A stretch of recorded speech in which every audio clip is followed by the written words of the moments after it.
Shalom Bapak Ibu, Saudara-saudari terkasih dalam Tuhan kita, Yesus Kristus. Kita jumpa kembali dalam doa keluarga hari ini, 14 Mei 2021, dengan tema Belajar Memahami. Sebelum memulainya, mari kita bersaat teduh sejenak.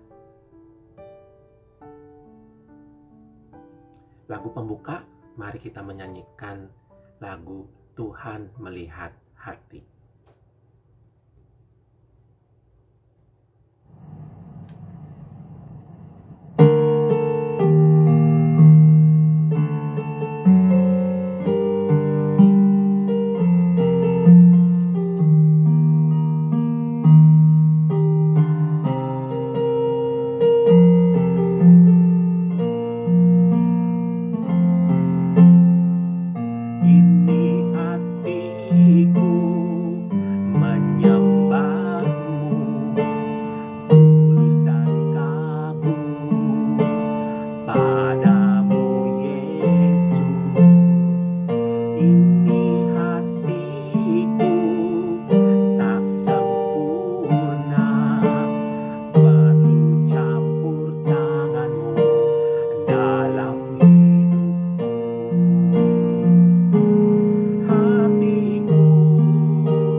Sebelum membaca serta merenungkan firman Tuhan, mari kita berdoa.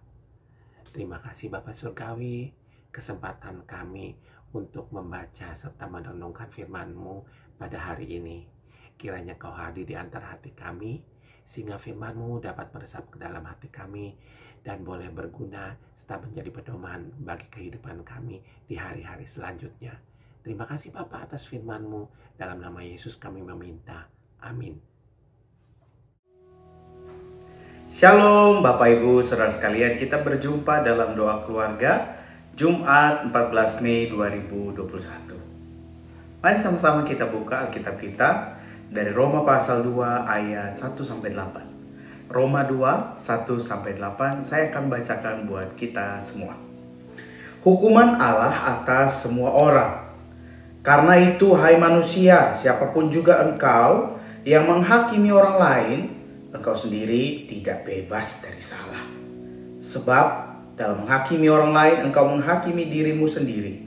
Karena engkau yang menghakimi orang lain melakukan hal-hal yang sama. Tetapi kita tahu bahwa hukuman Allah berlangsung secara jujur atas mereka yang berbuat demikian. Dan engkau, hai manusia, engkau yang menghakimi mereka yang berbuat demikian, sedangkan engkau sendiri melakukannya juga. Adakah engkau sangka bahwa engkau akan luput dari hukuman Allah? Maukah engkau menganggap sepi kekayaan kemurahannya, kesabarannya, dan kelapangan hatinya? Tidakkah engkau tahu bahwa maksud kemurahan Allah ialah menuntun engkau kepada pertobatan? Tetapi oleh kekerasan hatimu yang tidak mau bertobat, kau menimbun murka atas dirimu sendiri pada hari waktu mana murka dan hukuman Allah yang adil akan dinyatakan. Ia akan membalas setiap orang menurut perbuatannya, yaitu hidup kekal kepada mereka yang dengan tekun berbuat baik, mencari kemuliaan, kehormatan, dan ketidakbinasan. Tetapi murka dan geram kepada mereka yang mencari kepentingan sendiri, yang tidak taat kepada kebenaran, melainkan taat kepada kelaliman. Demikianlah firman Tuhan, kita semua disebut berbahagia karena telah membaca, merenungkan firman Tuhan, terlebih melakukannya dalam kehidupan kita hari lepas hari. Haleluya. Bapak Ibu Saudara sekalian, saya ingin bercerita sedikit tentang pengalaman saya. Pada saat saya berkuliah di Yogyakarta, itu adalah pertama kalinya saya keluar dari kampung halaman saya dari Nusa Tenggara Timur. Ada culture shock, ada perasaan bingung, apalagi saya harus tinggal di sebuah asrama yang isinya adalah orang dari berbagai latar belakang etnis yang berbeda-beda. Di awal-awal berkenalan dengan teman-teman sesama asrama, saya ditegur oleh seorang teman yang mengatakan bahwa saya ini kasar dan suka marah-marah. Saya kaget dan sakit hati karena saya merasa saya tidak pernah marah-marah, apalagi berbicara kasar. Ceritanya tidak berhenti sampai di situ. Saya juga jadi benci banget sama orang-orang yang beretnis lain, terutama etnis teman saya ini. Bagi saya, mereka itu munafik, sok lembut tapi palsu. Kelihatannya sopan di hadapan teman-teman yang lain, tapi sebenarnya menusuk dari belakang. Setelah cukup lama dalam berdinamika, saya menjadi sangat akrab dengan teman saya yang menegur saya ini. Dan satu kali ia berkata bahwa awalnya ia mengira bahwa saya adalah orang yang kasar karena nada bicara saya ini sangat tinggi, seperti orang yang sedang marah-marah. Padahal itu adalah kebiasaan saya. Begitu juga kebencian saya luntur. Saya jadi merasa sangat malu karena cepat sekali mengambil kesimpulan dengan seperti tadi. Dan di saat yang sama saya juga harus belajar merendahkan diri untuk lebih berhati-hati dalam memilih nada bicara. Meskipun sering juga saya lupa itu dalam keadaan tertentu. Nah, Bapak Ibu Saudara sekalian, dalam mengenali seseorang ternyata butuh waktu yang tidak singkat. Kita tidak dapat langsung menyimpulkan sikap seseorang hanya dalam satu kali pertemuan atau kejadian saja. Saat ada seseorang yang melakukan satu hal yang mungkin tidak kita sukai, menurut kita kurang pantas atau kesannya jahat, alangkah baiknya kita mencoba memahami dulu kenapa ia berlaku seperti itu. Belajarlah memahami, bukan buru-buru menghakimi, kira-kira seperti itu. Sama seperti bacaan kita hari ini dalam Roma pasal 2 ayatnya yang pertama, di situ dikatakan, karena itu hai manusia, siapapun juga engkau yang menghakimi orang lain, engkau sendiri tidak bebas dari salah, sebab dalam menghakimi orang lain engkau menghakimi dirimu sendiri. Karena engkau yang menghakimi orang lain melakukan hal-hal yang sama. Bapak Ibu Saudara sekalian, penghakiman adalah bagian Tuhan, bukan bagian kita. Alih-alih menghakimi orang lain, patutlah kita mengkoreksi terlebih dahulu diri kita seperti apa. Toh, kita semua juga tidak bebas dari kesalahan yang ada.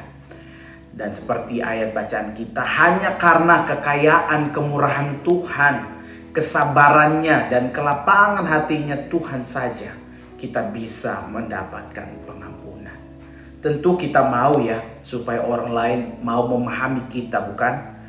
Kalau kita selalu berharap Tuhan dan sesama mau memahami kita, kita pun juga harus mau memahami orang lain. Setiap kali kita mau menuding orang lain begini dan begitu, bertanyalah pada diri sendiri, kalau saya berada di posisinya, apa sih yang saya perbuat? Jangan hanya menilai dari apa yang nampak, tetapi cobalah mencari tahu apa yang sebetulnya terjadi. Kita pun akan bisa memberikan penilaian yang tepat dan merespon dengan cara yang benar. Kiranya Tuhan beri kita hikmat, kemampuan untuk memahami. Tuhan Yesus memberkati. Mari mengambil saat teduh.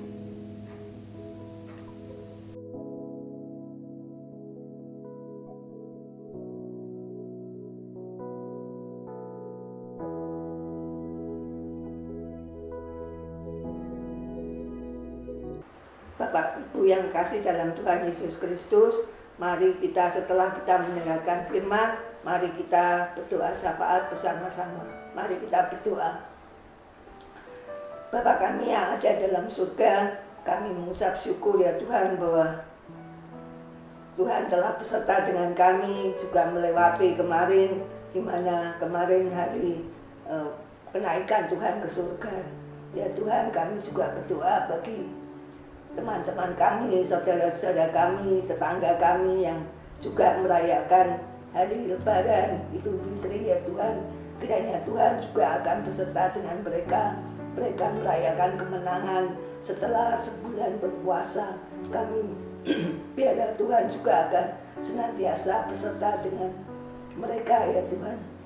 Biarlah ada rasa sukacita meskipun mereka harus merayakan Lebaran di tengah-tengah keluarga kecilnya, di mana mereka tidak boleh mudik ke kampung, mudik ke kota lain, ke tempat keluarga besarnya. Tetapi biarlah ya Tuhan, Tuhan akan memberikan sukacita kepada mereka. Ya Tuhan, kami berdoa juga bagi bangsa kami Indonesia, Negara Kesatuan Republik Indonesia. Biarlah Tuhan juga akan memberikan keamanan kepada negara kami ya Tuhan. Juga di daerah Papua yang masih suka bergolak ya Tuhan, dengan adanya KKP, kalau boleh ya Tuhan biarlah diinsafkan supaya mereka dapat menjadi NKRI kembali ya Tuhan. Juga daerah-daerah lain yang juga ada teroris ya Tuhan, kiranya Tuhan juga yang akan menginsafkan mereka. Ya Tuhan, terima kasih untuk berkat yang Tuhan berikan kepada kami. Ya Tuhan, kami berdoa juga bagi pribadi-pribadi kami ya Tuhan, yang juga mengalami banyak sekali pergumulan dan percobaan. Biarlah Tuhan juga akan menolong kami dalam menghadapi pergumulan dan percobaan itu. Dan biarlah kami tetap bersandar kepadamu apapun juga yang menimpa kami. Kami tetap percaya Tuhan senantiasa beserta dengan kami. Ampuni dosa dan kekurangan kami. Terima kasih ya Tuhan, doa syafaat ini hanya kami naikkan dalam nama Tuhan kami Yesus Kristus yang telah mengajar kami berdoa. Bapa kami yang ada di surga, dikuduskanlah namamu, datanglah kerajaanmu, jadilah kehendak-mu di bumi seperti di surga. Berilah kami pada hari ini makanan kami yang secukupnya, dan ampunilah kami akan kesalahan kami, seperti kami juga mengampuni orang yang bersalah pada kami. Dan janganlah bawa kami ke dalam percobaan, tetapi lepaskanlah kami daripada yang jahat. Karena Engkaulah yang punya kerajaan dan kuasa dan kemuliaan sampai selama-lamanya. Amin. Bapak, Ibu, Saudara-saudari terkasih dalam Tuhan kita Yesus Kristus, sebagai penutup doa keluarga hari ini, mari kita menyanyikan dari NKB 21, Ku diberikan kidung baru, ayat 1 dan 2.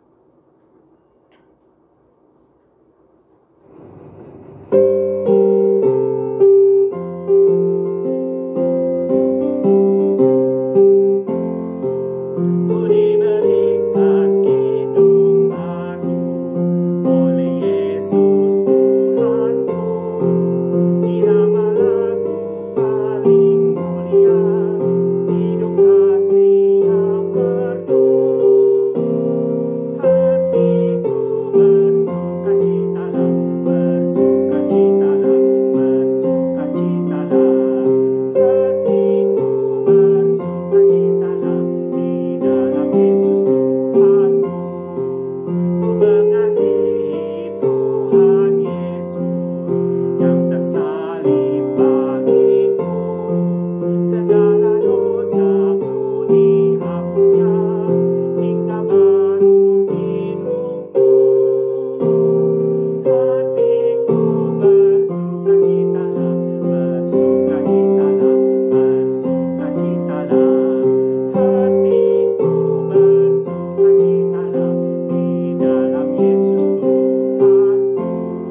Bapak Ibu Saudara sekalian, ada quotes yang mengatakan demikian.